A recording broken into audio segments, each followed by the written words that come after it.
ဇလန်းလေးကတော့ဝါမဝသေးတဲ့ကိုတော်လေးတစ်ပါးအကြောင်းပေါ့အဲ့ဒီကိုတော်လေးကစာတွေကမွာတွေအာကုံဆောင်နိုင်ပြီဆိုတော့ဝိုင်းဆရာတော်ကြီးကတောထွက်ပြီးသူတင်ကြောဖို့ခေါ်တာနဲ့လိုက်သွားခဲ့တာပေါ့တောထဲတောင်ထဲမှာဘာတွေရှိမလဲဆိုတာကိုလည်းကိုယ်တိုင်မြင်ဖူးချင်နေတာလေသူတို့နှစ်ပါးဟာရည်ရွယ်ချက်မရှိပဲခီးဆက်လာရင်ပထမဆုံးညမှာတော့တောရကျောင်းတစ်ခုမှာသတင်းသုံးဖြစ်ခဲ့တယ်ဆရာတော်ကြီးကကိုတော်လေးကိုအသားကျအောင်အရင်တင်ပေးပြီးမှခီးဆက်ကြတာပေါ့ရွာစင်ပက်လို့သူတင်ကြော့လာတာရက်တပတ်အတော်ကြာတော့ဆရာတော်ကြီးကပြန်ဖို့စဉ်းစားတယ်ဒါပေမဲ့ရှေ့နားမှာတောရကျောင်းလေးတစ်ကျောင်းရှိသေးတယ်အဲ့ဒီကကျောင်းထိုင်ဆရာတော်နဲ့လည်းရင်းနှီးတာမို့ဝင်းနှုတ်ဆက်ရင်းနားဦးမယ်ဆိုပြီးကြော့လာခဲ့ကြတာပေါ့အဲ့ဒီကျောင်းလေးကတကယ့်ကိုခေါင်တဲ့နေရာမှာဗျတစ်သားဖျားကျောင်းလေးရဲ့စင်းတူတော်တဆူရဲ့ပဲရှိတာလျှက်စစ်မီးလည်းမရှိဘူးမီးဆက်ပဲသုံးရတယ်ညက်ခုနှစ်နာရီဆိုမီးပိတ်ပြီးမို့ဖျောင်းတိုင်ပဲအားကိုးရတာပေါ့ကျောင်းပတ်လေကလည်းတော်ကြီးမြက်မီးပဲနေခင်းကြောင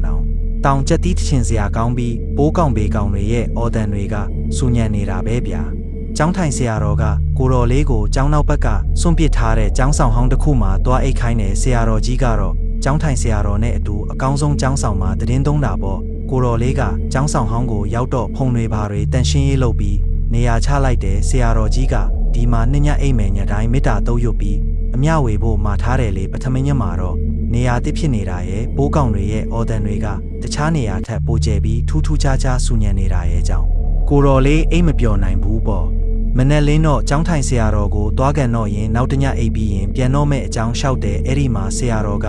ကိုတော်လေးကဝါမဝသေးတဲ့ယဟန်သစ်ဆိုတော့ကုသိုလ်ကအရန်အားကောင်းတယ်ဗျဒီနားတစ်ဝိုက်မှာတပုတ်ဝေတီတွေပြိတ္တာတွေရှိတတ်တယ်သူတို့ကကုသိုလ်နဲ့ရရင်လာတောင်းတက်ကြတယ်အဲ့ဒါမျိုးတွေ့ရင်လည်းမကြောက်နဲ့မေတ္တာပဲပို့ပေးလိုက်သူတို့ရံမမှုပါဘူးလို့မင်းလိုက်တယ်ဒုတိယညမှာလဲကိုတော်လေးအိမ်မပျော်ပြန်ဘူးအဲ့ဒီညကထူးထူးခြားခြားအိုက်ဆက်ဆက်ကြီးဖြစ်နေတာနဲ့ပြတင်းပေါက်ကိုအကုန်ဖွင့်ချလိုက်တာပေါ့တောထဲကလေအေးလေးတွေတိုးဝင်လာတော့မှနေနေလို့ကောင်းသွားတယ်ဒါပေမဲ့ခဏနေတော့ကျောင်းဆောင်နောက်ကဝါယုံတော်ထဲမှာတခုခုလှုပ်ရှားနေတယ်လို့ပဲဗျအဆက်ကတော့တောကောင်တကောင်ကောင်ထင်လို့မကြောက်သေးဘူးဒါပေမဲ့လေကပိုပြင်းလာပြီးအဲ့ဒီအရာကဝါယုံတော်ထဲကနေတရွတ်တိုက်ထွက်လာတာကိုမြင်လိုက်ရတော့ကိုတော်လေးမျက်လုံးပြူသွားတယ်အဲ့ဒါကလူနဲ့တူတူပဲဗျခန္ဓာကိုယ်ကအယိုးပေါ်အရေးတင်ပဲဒါပေမဲ့ဘိုက်ကြီးကတော့ပူဖောင်းကြီးလိုဖောင်းကားနေတာအဲ့ဒီတတဝါကကျောင်းဆောင်သားကို2 မီတာလောက်အကွာအထိတိုးလာပြီးစူးစူးဝါးဝါအော်တော့တာပဲကိုတော်လေးမှာကြောက်လွန်းလို့ဘာလို့ရမှန်းမသိတော့ဘူးအဲ့ဒီမှာပဲအဲ့ဒီတတဝါကသူ့လက်ချောင်းတွေကိုပါးစက်နဲ့ကိုက်ဖြတ်ပြီး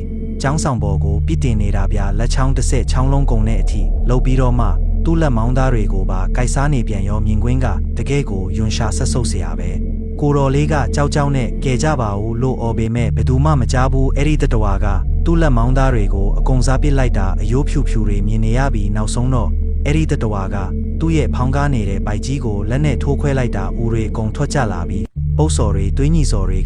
ကလှိုင်နေတာပဲကိုတော်လေးမှာ OMB တတိလီမတက်ဖြစ်နေတော့ငါသေးတော့မယ်ဆိုရင်တောင်ဖျားစာရုပ်ပြီးတေတာကမြက်တယ်ဆိုပြီးတတိကက်လိုက်တယ်အဲ့ဒါနဲ့တီးသမျှဖျားစာတွေအကုန်ရုပ်ပြီးမေတ္တာပို့ပေးလိုက်တာပေါ့ထူးဆန်းတာကဖျားစာရုပ်ပြီးမေတ္တာပို့လိုက်တဲ့အခါအဲ့ဒီတတဝါကရုတ်တရက်ငြိမ်ကျသွားတယ်ပြီးတော့ပြတ်တောက်သွားတဲ့အသားတွေဘိုက်တွေကမူလအတိုင်းပြန်ဖြစ်သွားပြီးဝါယုံတော်တဲကိုတရွတ်တိုက်ပြန်ဝင်သွားတော့တာပဲကိုတော်လေးလဲအဲ့ဒီမှာတင်တတိလစ်သွားပါလေရောမနှက်ကြတော့ကိုတော်လေးဖျားသွားလို့နောက်တညထပ်နားလိုက်ရသေးတယ်ပြန်ခါနီးမှာကျောင်းထိုင်ဆရာတော်ကကိုတော်လေးကိုကြည့်ပြီးပြုံးစီစီနဲ့ဘလို့လဲကိုတော်လေးဖျားတောင်ဖျားသွားလားလို့မေးတယ်ပြီးတော့မှအကျိုးအကြောင်းပြောပြတာလွန်ခဲ့တဲ့နှစ်ပေါင်းများစွာကဒီကျောင်းသားမှာနေတဲ့လူတစ်ယောက်ရှိခဲ့ဘူးတယ်သူကကျောင်းမြေကိုအနိုင်ကျင့်သိမ်းတာတို့ကျောင်းကစိုက်ထားတဲ့အပင်တွေကိုခိုးတာတို့ခဏခဏလှုပ်တာပေါ့တခါကဆိုဆရာတော်ကိုတင်းနဲ့တောင်ချောင်းပစ်သေးတယ်ဒါပေမဲ့တင်းနဲ့ကပေါက်ကွဲပြီးသူ့လက်ချောင်းတွေပြတ်သွားခဲ့တယ်နောက်ဆုံးတော့သူကဝါးတွေခုတ်ပြီးကားနဲ့တည်သွားရင်ကားမောက်ပြီ